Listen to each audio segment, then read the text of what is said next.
Ça étonne parfois les gens de savoir que j'ai fait beaucoup de choses, exercé beaucoup de métiers. C'est pas si étonnant que ça. Pour une raison très simple, c'est que je n'ai fait dans ma vie que ce que j'ai aimé faire. Et comme je voulais absolument faire tout ce que je pouvais pour réaliser mes rêves, bien souvent, plus souvent qu'autrement, je l'ai fait. J'ai rêvé de faire du théâtre, j'en ai fait. De faire de la radio, j'en ai fait. De faire de la télé, j'en ai fait. J'ai rêvé d'être cinéaste, j'ai travaillé sur de nombreux films. J'ai même accordé des pianos. J'ai été fermier, amateur comme ça, mais j'avais le goût et je l'ai fait. Partir pour la campagne, revenir en ville, changer parfois de partenaire quand c'était pas toujours facile comme décision. Toutes sortes de métiers. J'ai rêvé de voile, de faire de la navigation en haute mer. Je l'ai fait, j'ai traversé des océans. J'ai rêvé de voyage, j'ai parcouru le monde à peu près sans arrêt. J'ai fait plus de 9 fois le tour du monde. L'important, c'est de réaliser ses rêves. Mais plus important encore, c'est pas de réaliser ses rêves, c'est de tenter de les réaliser. Alors on fait toutes sortes de métiers. Tous les métiers qui se présentent. Faire de la peinture, j'en ai fait. Faire de la voile, j'en ai fait. Écrire, je l'ai fait et je continue à le faire.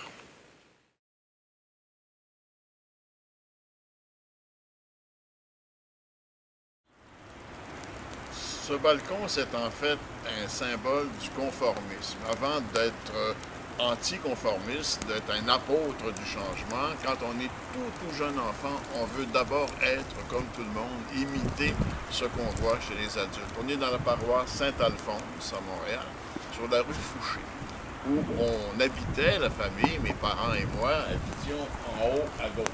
Alors, ce balcon qu'on voyait est important pour la raison suivante. Comme je voulais être conformiste, être comme tout le monde, puis être parfait, là, pour être vraiment conforme, la mode de l'époque était à la religion. Tout était à la religion, donc je voulais être un prêtre, finalement, pour être vraiment, là, vraiment conforme.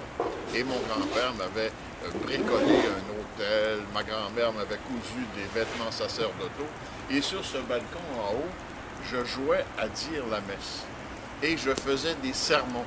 Et les gens, exactement où je suis, sur le trottoir, s'arrêtaient pour écouter mes sermons en haut. Et quand j'avais fini mes sermons, je descendais vite dans l'escalier pour venir faire la quête en bas. Ce que ma mère n'aimait pas parce qu'elle trouvait qu'on n'était pas des quêteux quand même. Alors, on le faisait. Et cette façon-là m'a amené presque au métier que j'ai exercé parce que les sermons que je faisais, ça a l'air que j'avais un certain talent pour faire des sermons au niveau de l'éloquence, je ne sais pas. Les voisins d'en bas, comme ceux de l'autre balcon, étaient du milieu artistique à Montréal, du milieu du théâtre, de la radio, etc. Et ont remarqué que j'avais un certain talent et ont recommandé ensuite à mes parents de m'envoyer très jeune au Conservatoire La Salle. Alors j'ai commencé à faire de la radio comme jeune acteur à 7-8 ans à cause des gens qui restaient ici. Lui était linguiste, et c'était les gens en haut qui étaient les parents d'Huguette Audigny, qui était une actrice connue. Et c'est comme ça que ça a commencé. Mais ça a commencé donc avant de vouloir des changements, de vouloir être comme tout le monde, dire ma messe en haut, faire mon sermon, et passer la quête après.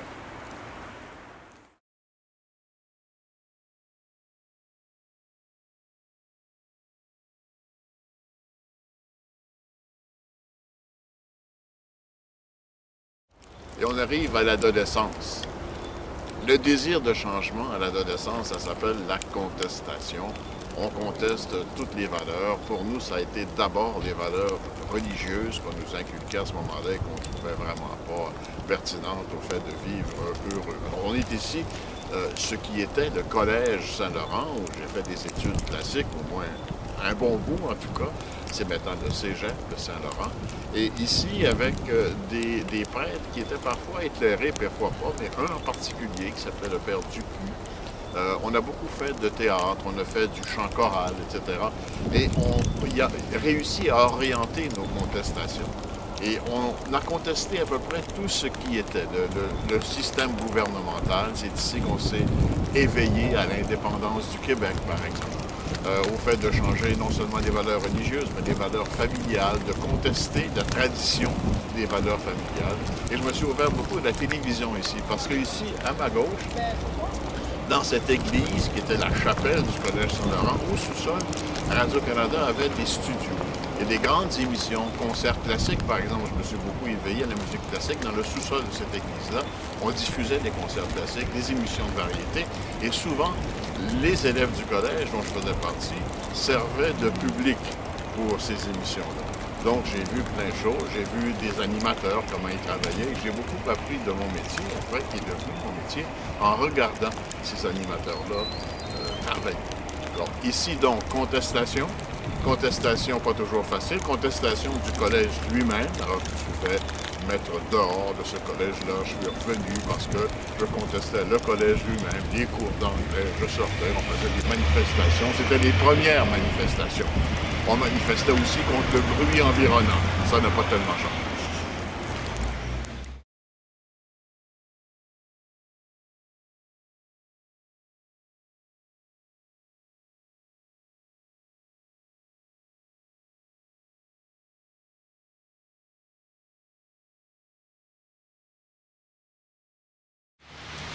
Alors, quand on parle de changement, ça, c'est un endroit de changement vraiment majeur.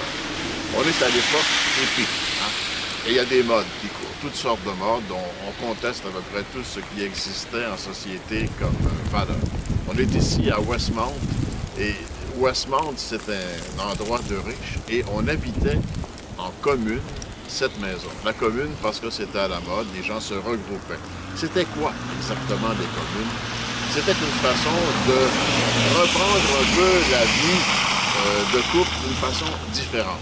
Alors, on avait comme presque religion la convivialité, la célébration de la vie, sans aucun interdit. Alors, on se regroupait. D'abord, pour des raisons souvent économiques aussi. C'est pour ça qu'on pouvait se payer en groupe. On était 6, 7, 8 adultes avec les enfants. On pouvait se payer en groupe une maison de riches comme celle-ci, par exemple, à l'époque, en tout cas. C'était loué, ça, cette maison-là. Il y en avait aussi une maison à la campagne, à Massawippi, dans les cantons de l'Est. On vivait ensemble. C'était le partage de tout. Tous les revenus étaient mis en commun et les dépenses étaient décidées aussi en commun. Chaque personne avait sa chambre personnelle, que ce soit en couple ou pas. Il n'y avait pas des couples qui avaient leur chambre. Chacun avait sa chambre, parce qu'on voulait promouvoir une liberté sentimentale, sexuelle aussi. Il n'y avait pas d'orgie pour autant. Il n'y avait pas tant de drogue qu'on pense. On fumait un joint de temps en temps, un peu de hache, mais ce n'était pas une activité importante dans la commune. L'important, c'était surtout de tout partager. Alors, on discutait beaucoup, on refaisait le monde, on refaisait chacun d'entre nous, on faisait beaucoup d'introspection. Et on a eu du plaisir à le faire. Les enfants ont eu du plaisir. Ça a aussi causé des douleurs pour certains. Tout le monde n'est pas fait pour ce genre de choses. Ça a duré 4-5 ans. Puis un jour, il a bien fallu constater que ça s'est effrité. Ça a eu aussi des conséquences. Ça nous a tous changés profondément, c'est certain. Mais ça a eu des conséquences dans les familles respectives, dans la mienne en particulier, du côté de mes parents et du côté de la famille de mes parents, mes oncles, mes tantes, ont rejeté en bloc cette orientation qu'on trouvait absolument scandaleuse. Il faut dire que la télévision, à l'époque, avait fait un documentaire sur notre façon de vivre en commune, où on disait très franchement nos libertés. Et ça, dans la famille, ça a été un objet de scandale, de rejet. Mes parents ont été beaucoup rejetés par leur famille, leurs frères et sœurs, et beaux-frères et belles-sœurs, à cause de ce soi-disant scandale. C'était difficile à vivre pour mes parents. Mais ces changements-là, j'ai voulu à tel point que je les ai faits. Et il faut, quand on fait des changements aussi importants, aussi profonds, assumer les conséquences des changements. On les a assumés, puis maintenant on vit autrement, autre chose, mais on a voulu le faire et au moins on l'a essayé. On n'a pas vécu en disant j'aurais donc dû ou j'aurais aimé ça essayer. On l'a fait. Ça valait la peine.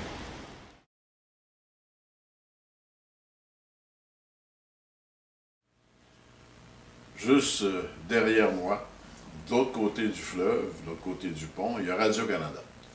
Moi, j'ai fait toute ma carrière à Radio-Canada. C'est une carrière de réalisateur-animateur, mais c'est une carrière axée, c'était mon cas, c'est le cas de beaucoup d'autres aussi dans cette boîte-là de communication, axée sur la créativité, finalement. Or, la créativité, ça ne peut pas exister sans changement.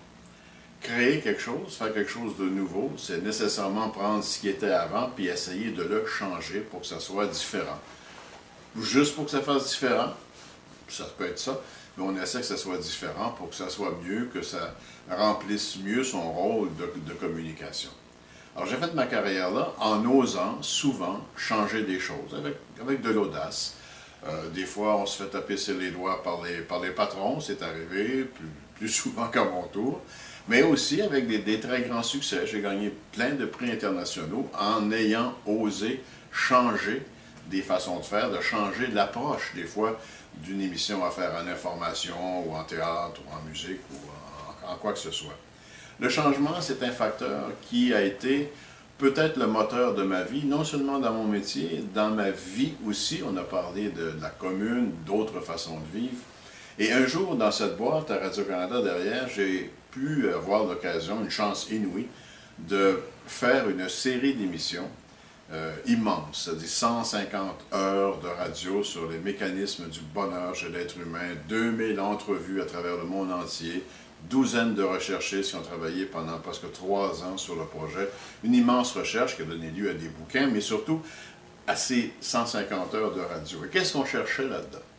Je cherchais dans ces émissions-là à comprendre qu'est-ce qui caractérisait les gens heureux à travers toute l'histoire de l'humanité. Dans toutes les cultures. Est-ce qu'en 1600 quelques, en Afrique, on était heureux avec les mêmes procédés, de la même façon qu'on pouvait l'être en Norvège au 19e siècle, par exemple? Bon.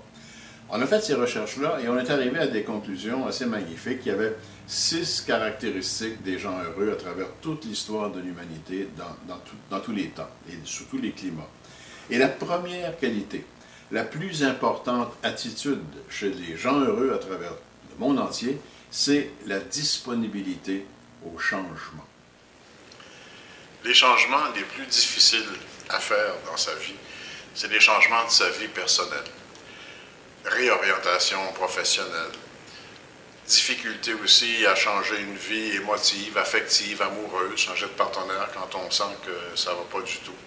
Changement d'habitation. Ça m'est arrivé et ça arrive à tout le monde. C'est plus difficile quand on est jeune, parce qu'on a de la difficulté à changer, on a peur un peu de ce qui va arriver. C'est très difficile aussi, encore plus quand on vieillit. Quand on arrive comme moi, à la veille de ses 70 ans, il y a des changements qui sont difficiles, mais des changements qu'il faut faire. Pour une raison très simple, c'est que tout changement est un pont.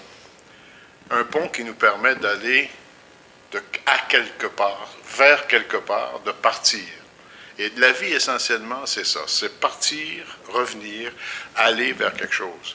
Tout ce qui est immobile, qui ne bouge plus, les ponts qu'on ne franchit plus, c'est comme des cancers qu'on a en soi qui finissent par se développer. Quand on ne fait pas un changement qui s'avère nécessaire, on finit toujours par payer le prix. Les changements sont souvent difficiles à faire, mais si on ne les fait pas, ça sera encore plus difficile de faire face aux conséquences. Bon changement.